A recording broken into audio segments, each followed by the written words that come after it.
So firstly, thank you, Pastor Mario. You asked me, I came from San Diego. I thought I would sleep during the first few speeches, but they were all so awesome that I stayed awake. I want to say a special shout out. Thank you to Director Carter, but especially to Dr. Ronit, who is a local of ours.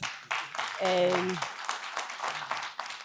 we lend her out to Washington, D.C., but then she comes back. And in the times that she comes back, I want to jump on what you said, which is maybe take it back a step, because we're talking about faith and communities. And I think we have to go back to the beginning.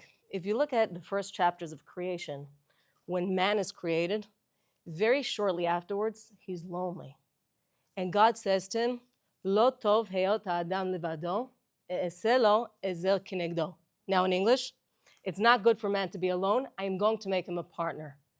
And in all my research and all my clinical work, I've come to the very sophisticated understanding that people are not amoebas. We are not unicellular organisms that can float in the universe. This lie that we've been taught that we want to be autonomous, we want to be independent, self-sufficient, there's value to it, but it's not true. It's not true that the human being, it doesn't matter how much capacity we have, we still really can't survive alone. And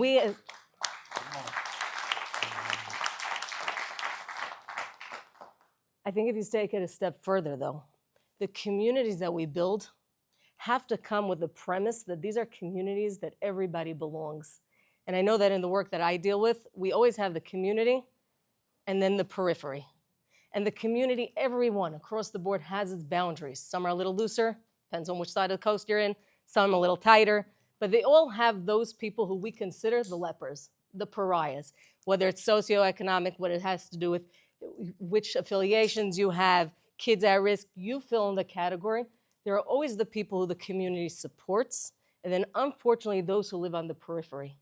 And I think when we talk about faith, the ones that are in don't need us. They're on autopilot, they're doing well. A meal once a week, a phone call every other month, they'll be fine.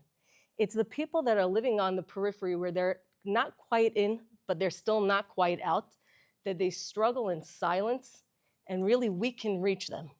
I believe we can reach them with faith. What do I mean by faith? I'm going to go back to Genesis because that's where it all starts. When God creates Adam, he says, let me take a little bit of dirt, right? Puts it together, gives it a little mix, and we have a human being.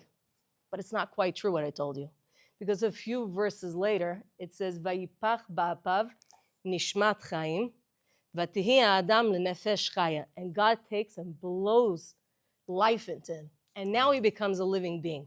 Because before that, it's true, maybe 96 point something, we're like the animal kingdom. That's why we do all our testing on rats and cats, and it's good, right? We wouldn't want to do it on the people. The IRB definitely would never let.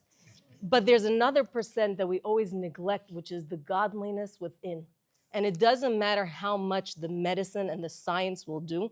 If we neglect the part that is godly, we will never heal. And I think more than the faith in God, we have to have faith in the person. Because when we look at some people, immediately we judge them. You're a good one, you're a bad one, you have a future, you don't. And I think our job as leaders is not just to create communities for the homogenous people, but what about those who all live on the periphery?